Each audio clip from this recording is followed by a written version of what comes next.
حضرت عمر رضی اللہ تعالیٰ عنہ اور عیاش بن ابو ربی رضی اللہ تعالیٰ عنہ 20 آدمیوں کے ایک قافلے کے ساتھ مدینہ پہنچے۔ حضرت عمر رضی اللہ تعالیٰ عنہ کی ہجرت کی خاص بات یہ ہے کہ مکہ سے چھپ کر نہیں نکلے بلکہ باقاعدہ اعلان کر کے نکلے۔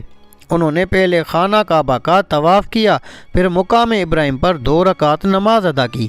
اس کے بعد مشرکین سے بولے، جو شخص اپنے بچوں کو یتیم کرنا چاہتا ہے، اپنی بیوی کو بیوہ کرنا چاہتا ہے یا اپنی ماں کی گود ویران کرنا چاہتا ہے، وہ مجھے جانے سے روک کر دکھائے۔ ان کا یہ اعلان سن کر سارے قریش کو سانپ سونگھ گیا، کسی نے ان کا پیچھا کرنے کی جرأت ہی نہ کی۔ وہ بڑے وقار سے ان سب کے سامنے روانہ ہوئے۔ حضرت ابو بکر صدیق رضی اللہ تعالیٰ عنہ بھی ہجرت کی تیاری کر رہے تھے۔ ہجرت سے پہلے وہ آرزو کیا کرتے تھے کہ نبی کریم صلی اللہ علیہ وآلہ وسلم کے ساتھ ہجرت کریں۔ وہ روانگی کی تیاری کر چکے تھے۔ ایک دن حضور نبی کریم صلی اللہ علیہ وآلہ وسلم نے ان سے فرمایا، ابو بکر جلدی نہ کرو، امید ہے مجھے بھی اجازت ملنے والی ہے۔ چنانچہ حضرت ابو بکر رضی اللہ تعالیٰ عنہ رک گئے۔ انہوں نے ہجرت کے لیے 2 اونٹنیاں تیار کر رکھی تھیں۔ انہوں نے ان دونوں کو 800 درہم میں خریدا تھا اور انہیں 4 ماہ سے کھلا پلا رہے تھے۔ ادھر مشرکین نے جب یہ دیکھا کہ مسلمان مدینہ ہجرت کرتے جا رہے ہیں اور مدینہ کے رہنے والے بڑے جنگجو ہیں، وہاں مسلمان روز بروز طاقت پکڑتے چلے جائیں گے، تو انہیں خوف محسوس ہوا کہ اللہ کے رسول بھی کہیں مدینہ نہ چلے جائیں اور وہاں انصار کے ساتھ مل کر ہمارے خلاف جنگ کی تیاری نہ کرنے لگیں۔ اور وہ سب جمع ہوئے اور سوچنے لگے کہ کیا قدم اٹھائیں۔ یہ قریش دارالندوہ میں جمع ہوئے تھے۔ دارالندوہ ان کے مشورہ کرنے کی جگہ تھی۔ یہ پہلا پختہ مکان تھا جو مکہ میں تعمیر ہوا۔ قریش کے اس مشورے میں شیطان بھی شریک ہوا۔ وہ انسانی شکل میں آیا تھا اور ایک بوڑھے کے روپ میں تھا، سبز رنگ کی چادر اوڑھے ہوئے تھا۔ وہ دروازے پر آ کر ٹھہر گیا۔ اسے دیکھ کر لوگوں نے پوچھا، آپ کون بزرگ ہیں؟ اس نے کہا، میں نجد کا سردار ہوں۔ آپ لوگ جس گھر سے یہاں جمع ہوئے ہیں، میں بھی اس کے بارے میں سن کر آیا ہوں تاکہ لوگوں کی باتیں سنوں اور ہو سکے تو کوئی مفید مشورہ بھی دے سکوں۔ اس پر قریشیوں نے اسے اندر بلا لیا۔ اب انہوں نے مشورہ شروع کیا۔ ان میں سے کوئی بولا، اس شخص یعنی رسول اللہ صلی اللہ علیہ وآلہ وسلم کا معاملہ تم دیکھ ہی چکے ہو۔ اللہ کی قسم، اب ہر وقت اس بات کا خطرہ ہے کہ یہ اپنے نئے اور اجنبی مددگاروں کے ساتھ مل کر ہم پر حملہ کرے گا، لہذا مشورہ کر کے اس کے بارے میں کوئی ایک بات طے کر لو۔ وہاں موجود ایک شخص ابو الجنتری بن ہشام نے کہا، اسے بیڑیاں پہنا کر ایک کوٹھڑی میں بند کر دو اور اس کے بعد کچھ عرصے تک انتظار کرو تاکہ اس کی بھی وہی حالت ہو جائے جو اس جیسے شاعروں کی ہو چکی ہے اور یہ بھی انہی کی طرح موت کا شکار ہو جائے۔ اس پر شیطان نے کہا، ہرگز نہیں، یہ رائے بالکل غلط ہے۔ یہ خبر اس کے ساتھیوں تک پہنچ جائے گی، وہ تم پر حملہ کر دیں گے اور اپنے ساتھی کو نکال کر لے جائیں گے۔ اس وقت تمہیں پچھتانا پڑے گا، لہذا کوئی اور ترکیب سوچو۔ اب ان میں بحث شروع ہو گئی۔ اسود بن ربی نے کہا، ہم اسے یہاں سے نکال کر جلا وطن کر دیتے ہیں، پھر یہ ہماری طرف سے کہیں بھی چلا جائے۔ اس پر نجدی یعنی شیطان نے کہا، یہ رائے بھی غلط ہے۔ تم دیکھتے نہیں اس کی باتیں کس قدر خوبصورت ہیں، کتنی میٹھی ہیں۔ وہ اپنا کلام سنا کر لوگوں کے دلوں کو موہ لیتا ہے۔ اللہ کی قسم، اگر تم نے اسے جلا وطن کر دیا تو تمہیں امن نہیں ملے گا۔ یہ کہیں بھی جا کر لوگوں کے دلوں کو موہ لے گا، پھر تم پر حملہ آور ہوگا اور تمہاری یہ ساری سرداری چھین لے گا، لہذا کوئی اور بات سوچو۔ اس پر ابو جہل نے کہا، میری ایک ہی رائے ہے اور اس سے بہتر رائے کوئی نہیں ہو سکتی۔ سب نے کہا، اور وہ کیا ہے؟ ابو جہل نے کہا، آپ لوگ ہر خاندان اور ہر قبیلے کا ایک ایک بہادر اور طاقتور نوجوان لیں، ہر ایک کو ایک ایک تلوار دیں، ان سب کو محمد پر حملہ کرنے کے لیے صبح سویرے بھیجیں۔ وہ سب ایک ساتھ اس پر اپنی تلواروں کا ایک بھرپور وار کریں، اس طرح اسے قتل کر دیں۔ اس سے ہوگا یہ کہ اس قتل میں سارے قبیلے شامل ہو جائیں گے، لہذا محمد کے خاندان والوں میں اتنی طاقت نہیں ہوگی کہ وہ ان سب سے جنگ کریں۔ لہذا وہ خون بہا کی رقم لینے پر آمادہ ہو جائیں گے اور وہ ہم انہیں دے دیں گے۔ اس پر شیطان خوش ہو کر بولا، ہاں یہ ہے اعلیٰ رائے، میرے خیال میں اس سے اچھی رائے کوئی اور نہیں ہو سکتی۔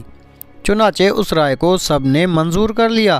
اللہ تعالیٰ نے فوراً جبرائیل علیہ السلام کو حضور اکرم صلی اللہ علیہ وآلہ وسلم کے پاس بھیج دیا۔ انہوں نے عرض کیا، آپ روزانہ جس بستر پر سوتے ہیں آج اس پر نہ سوئیں۔ اس کے بعد انہوں نے مشرکین کی سازش کی خبر دی۔ چنانچہ سورہ انفال کی آیت 30 میں آتا ہے، جس کا ترجمہ یہ ہے، اور اس واقعے کا بھی ذکر کیجئے جب کافر لوگ آپ کی نسبت بری بری تدبیریں سوچ رہے تھے کہ آیا آپ کو قید کر لیں یا قتل کر ڈالیں یا جلا وطن کر دیں، اور وہ اپنی تدبیریں کر رہے تھے اور اللہ اپنی تدبیر کر رہا تھا، اور سب سے مضبوط تدبیر کرنے والا اللہ ہے۔ غز جب رات کو 1/3 گزر گئی تو مشرکین کا ٹولہ حضور اکرم صلی اللہ علیہ وآلہ وسلم کے گھر تک پہنچ کر چھپ گیا۔ وہ انتظار کرنے لگا کہ کب وہ سوئیں اور وہ سب ایک دم ان پر حملہ کر دیں۔ ان کفار کی تعداد 100 تھی۔ ادھر حضور نبی کریم صلی اللہ علیہ وآلہ وسلم نے حضرت علی رضی اللہ تعالیٰ عنہ سے فرمایا، تم میرے بستر پر سو جاؤ اور میری چادر اوڑھ لو۔ پھر آپ صلی اللہ علیہ وآلہ وسلم نے حضرت علی رضی اللہ تعالیٰ عنہ کو تسلی دیتے ہوئے فرمایا، تمہارے ساتھ کوئی ناخوشگوار واقعہ پیش نہیں آئے گا۔ مشرکوں کے جس گروہ نے آپ صلی اللہ علیہ وآلہ وسلم کے گھر کو گھیر رکھا تھا، ان میں حکیم بن ابو العاص، عقبہ بن ابی معیط، نصر بن حارث، اسید بن خلف، زمع ابن اسود اور ابو جہل بھی شامل تھے۔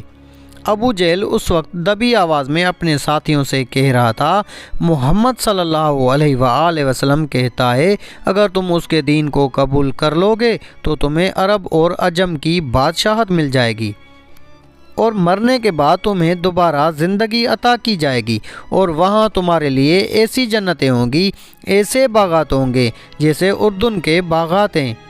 لیکن اگر تم میری پیروی نہیں کرو گے تو تم سب تباہ ہو جاؤ گے، مرنے کے بعد دوبارہ زندہ کیے جاؤ گے، تو تمہارے لیے وہاں جہنم کی آگ تیار ہوگی، اس میں تمہیں جلایا جائے گا۔ نبی کریم صلی اللہ علیہ وآلہ وسلم نے اس کے یہ الفاظ سن لیے۔ آپ یہ کہتے ہوئے گھر سے نکلے، ہاں میں یقیناً یہ بات کہتا ہوں۔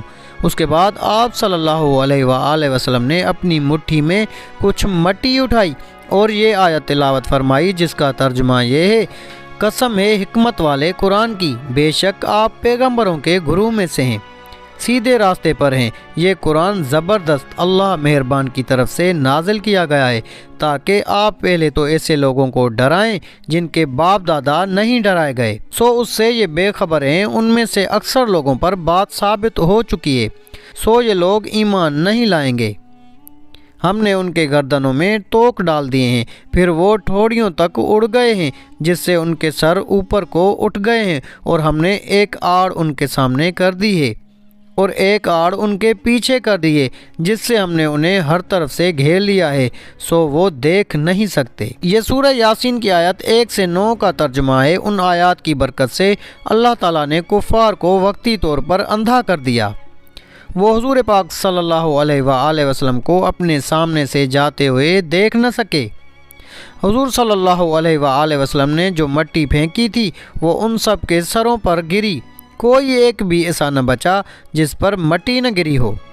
جب قریش کو پتہ چلا کہ حضور صلی اللہ علیہ وآلہ وسلم ان کے سروں پر خاک ڈال کر جا چکے ہیں تو وہ سب گھر کے اندر داخل ہوئے۔ آپ صلی اللہ علیہ وآلہ وسلم کے بستر پر حضرت علی رضی اللہ تعالیٰ عنہ چادر اوڑھے سو رہے تھے۔ یہ دیکھ کر وہ بولے، خدا کی قسم یہ تو اپنی چادر اوڑھے سو رہے ہیں۔ لیکن جب چادر الٹی کی گئی تو بستر پر حضرت علی رضی اللہ تعالیٰ عنہ نظر آئے۔ مشرکین حیرت زدہ رہ گئے۔ انہوں نے حضرت علی رضی اللہ تعالیٰ عنہ سے پوچھا، تمہارے صاحب کہاں ہیں؟ مگر انہوں نے کچھ نہ بتایا، تو وہ حضرت علی رضی اللہ تعالیٰ عنہ کو مارتے ہوئے باہر لے آئے اور مسجد حرام تک لائے۔ کچھ دیر تک انہوں نے انہیں روکے رکھا اور پھر چھوڑ دیا۔ اب نبی کریم صلی اللہ علیہ وآلہ وسلم کو ہجرت کے سفر پر روانہ ہونا تھا۔ انہوں نے حضرت جبرائیل علیہ السلام سے پوچھا، میرے ساتھ دوسرا ہجرت کون کرنے والا ہوگا؟